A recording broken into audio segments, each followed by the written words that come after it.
સુરેન્દ્રનગર જિલ્લામાં કાયદો અને વ્યવસ્થાની પરિસ્થિતિ સામાન્ય રહે અને કોઈ અનિચ્છનીય બનાવ ન બને તે માટે સુરેન્દ્રનગર જિલ્લા પોલીસ અધિક્ષક ડોક્ટર ગિરીશ પંડ્યાએ જિલ્લામાં કોમ્બિંગનું આયોજન કરવા અંગે સૂચના આપેલ. જે કોમ્બિંગ દરમિયાન અસરકારક કામગીરી થાય તે માટે સુરેન્દ્રનગર લીંબડી ધ્રાંગધ્રા ડિવિઝનના નાયબ પોલીસ અધિક્ષક તથા એલસીબી એસઓજી તથા પેરોલ ફ્લો સ્કોડના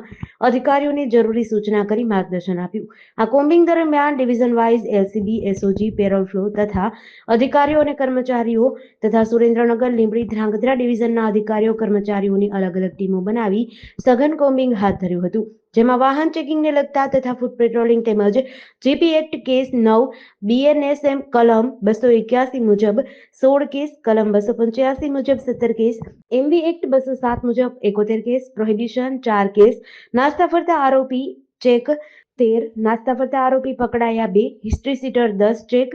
એમસીઆર 89 ચેક કરેલ, પ્રોહિબિશન બુટલેગર 64 ચેક કર્યા, જુગારીઓ 11, મિલકત સંબંધિત આરોપી 6, શરીર સંબંધી આરોપી 18, એમવી એક્ટ એનસી 202 એમ કુલ સ્થળ દંડ 87,700 મુજબની કામગીરી કરવામાં આવી હતી. જેડીસી ન્યૂઝ સાથે જયેન્દ્રસિંહ ઝાલા, લખતર.